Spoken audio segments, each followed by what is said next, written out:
Welcome to Malaysia, isang bansa sa Timog Silangang Asya na pinaghiwalay ng South China Sea sa dalawang rehiyon. Ito ay ang Peninsular Malaysia at Silangang Malaysia ng Borneo.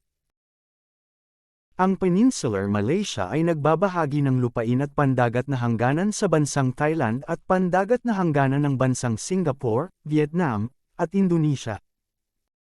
Ang Silangang Malaysia ay nagbabahagi ng mga hangganang lupain at pandagat sa Brunei at Indonesia, gayon din sa hangganang pandagat sa Pilipinas at Vietnam.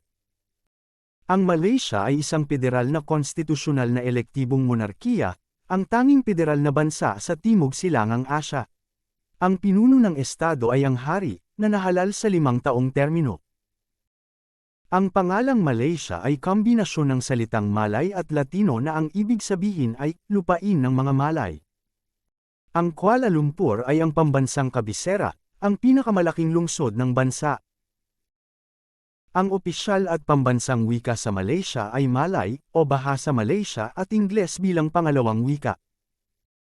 Ang Islam ay ang relihiyon ng estado ng Malaysia, samantala, ang ibang mga relihiyon ay maaaring gawin ng mga di-Malay na mamamayan ng bansa.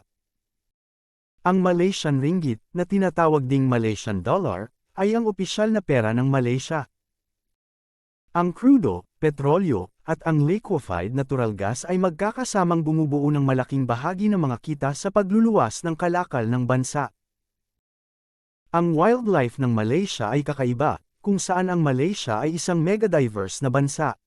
Karamihan sa bansa ay sakop ng rainforest na nag-ho-host ng malaking pagkakaiba-iba ng mga species ng halaman at hayop.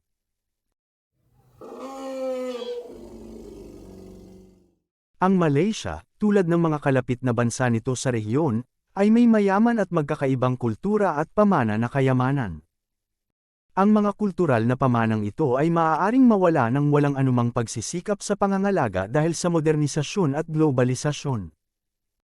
Dahil dito, ang bansang Malaysia ay nagsisikap sa pangangalaga at kaayusan ng mga makasaysayan na mga lugar.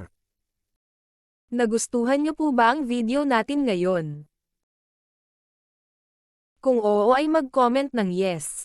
Nais ko lang po magpasalamat sa inyong walang sawang pagsuporta.